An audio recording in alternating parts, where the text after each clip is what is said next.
Tom and Jerry, probably one of the most iconic duos in all of animation history.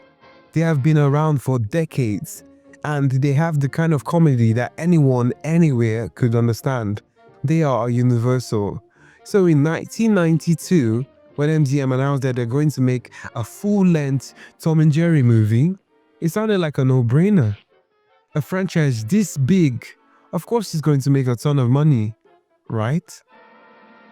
Well, about that, the movie ended up bombing, both critically and financially, sitting at around 14% on Rotten Tomatoes and barely even making back its budget. So what exactly went wrong? Was it the story? Was it the tone?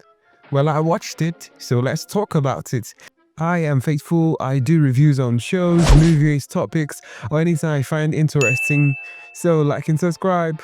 The movie starts off with Tom's owners moving out, and it's the usual Tom and Jerry shenanigans and fighting. They ended up getting left behind, so they are essentially homeless. Oh, poor souls. Okay, to be honest, when I first watched that opening, I didn't really like it, but after rewatching, I actually think it's a pretty smart premise. Now, the thing about Tom and Jerry is that, yeah, their constant fighting is funny, don't get me wrong, but it does get old. So it's the overarching story or premise that keeps it engaging, not just the comedy. So now, Tom and Jerry, they are homeless now, looking for food.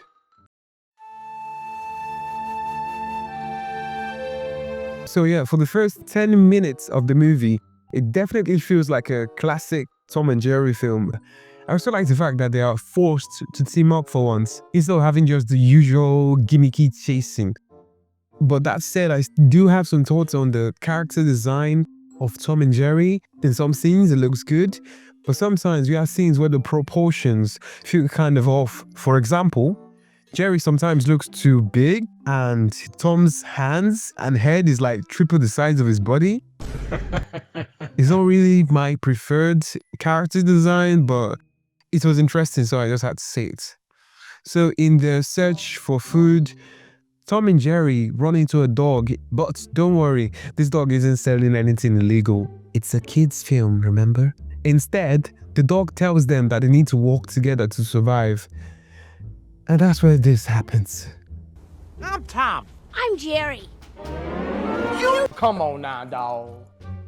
Come on, man. What makes Tom and Jerry so timeless is that they did not speak. Like, the whole charm is that they speak without words. They use exaggerated expressions, and that is what made it funny and made them universal. So when they started talking, it felt like they ripped out the core essence of what makes Tom and Jerry. And I think that's one of the reasons why people hated this movie. That and Tom's voice. No offense to Richard Kind, I think you're an amazing actor, but I don't like Tom talking. Okay, I do get that the writers were trying to give them more personality or interaction. I mean, it's a good idea on paper, but you just don't do that for a show like Tom and Jerry. So after we go through the torture of Tom speaking, so the dog and the cricket convinces them to work together.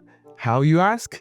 To the best way ever. True song. We two with I didn't tell you this was a musical. friends to the end. Ain't we? Me, I personally like musical numbers, especially if it's from a Disney animated film. I end up playing the songs after the movie ends, because they're bangers, man. Okay, but in this film, to put it lightly, the songs are Okay, I'm joking. Okay, of course, music is subjective. What I like is not what you like. Like, the composer's style of music is not really what I like, but that's the thing about animated musicals.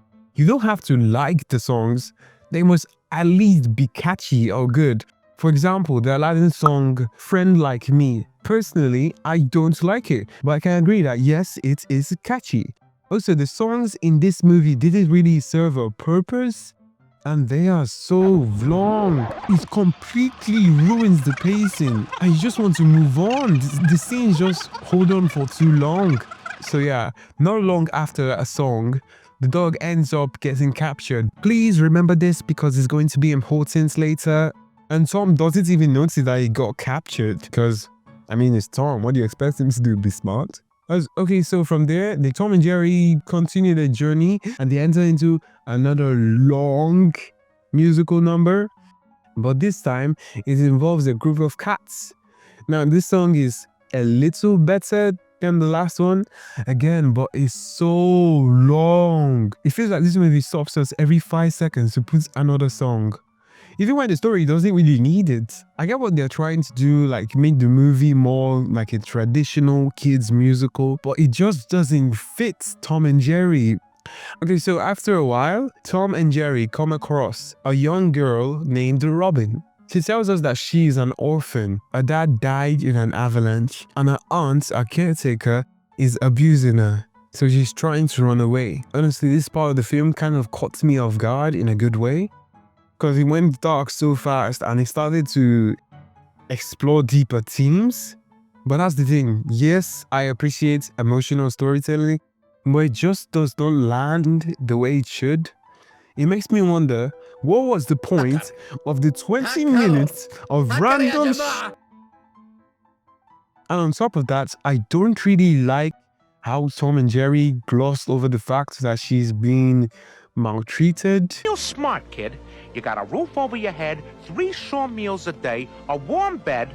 Who'd want to leave that? I hate to admit it, Robin, but Tom's right. And Tom and Jerry helped Robin get back home. Our aunt, we quickly see that our aunt doesn't really care about her. What she's interested in is the fat stacks of money that she gets if she keeps Robin in her custody. And I know this definitely adds a darker side to the story. It shows that not everyone that says they care actually does. And then, of course, we get another long musical number focused entirely on the Guardian's greed. Because why not? Because why not? I mean, I was almost starting to like the movie, so of course you have to do that. Okay, honestly, this is my least favorite part of the movie. Again, it drags on way too long and completely takes the focus away from Robin's situation. And again, I say, I do not like the music in this movie.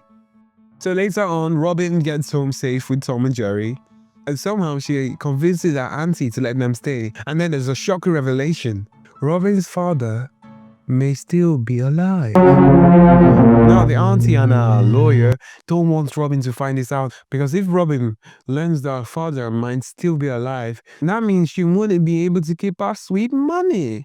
So they double down on their scheme and get even more desperate. Not long after, the auntie decides to get rid of Tom and Jerry.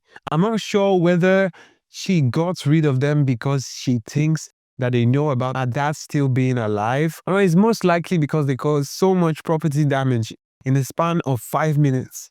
So she takes them to a man that supposedly takes care of pets. At first he seems harmless, even helpful, and then it leads to another musical number. Oh, God's little point, these musical numbers are like ads.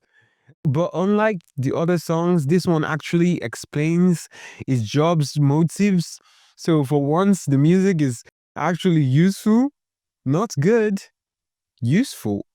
But then there comes the big reveal, because this is not the 16th big reveal we just had in this movie. This man isn't a rescuer. He keeps animals locked up and then asks for ransom so they can get them back.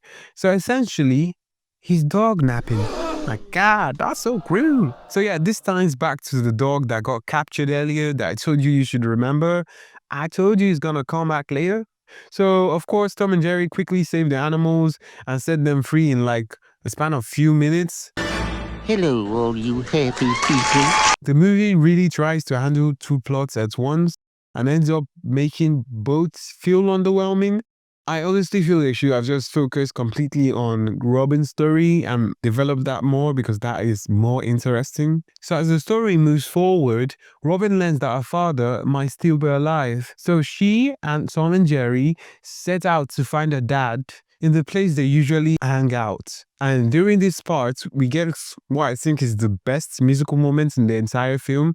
Robin's song about missing our father is beautifully sung and it feels more genuine than the other songs in this movie. For once, the music actually fits the emotion of the scenes and actually helps the story instead of distracting from it. And honestly, the moments where Tom and Jerry don't talk are the places where the movie shines the most, because those scenes feel closer to what made the original so timeless. So on their journey of finding their dad, they end up getting separated. But luckily, she's found by a pirate-looking man who seems friendly at first. But just like the movie has taught us, they always have an ulterior motive. Then there's another musical number. Oh, God, I'm not even going to review that musical number. I'm just going to move on. It's revealed that the real motive is the reward money offered by Robin's auntie for anyone who finds her.